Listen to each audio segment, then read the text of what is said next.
তোমাকে একজন পেয়েছে মানে আরেকজন কি বীভৎসভাবেই না তোমাকে হারিয়েছে। মৃত্যুর কয়েক ঘন্টা আগে ফেসবুকে লিখেছিলেন তাসকির আহমেদ। ২১শে ফেব্রুয়ারি প্রেমিকার ডাকে সাড়া দিয়ে রাজধানীর ধানমন্ডি থেকে খুলনায় ছুটে এসেছিলেন বেসরকারি বিশ্ববিদ্যালয়ের ওই শিক্ষার্থী। সেদিন থেকে ৭ দিন নিখোঁজ তাসকির। বৃহস্পতিবার সন্ধ্যায় বস্তাবন্দি অবস্থায় সন্ধান মিলল খুলনার ভৈরব নদীতে।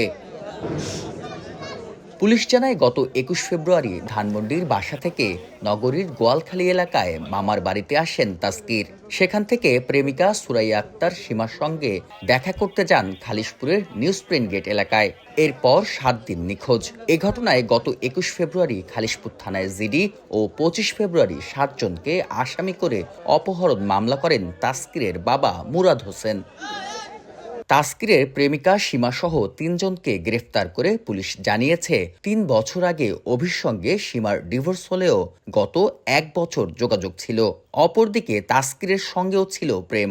বিষয়টি জানতে পেরে সীমার ফোন ব্যবহার করে তাসকিরকে খুলনায় ডেকে নিয়ে আসে অভি।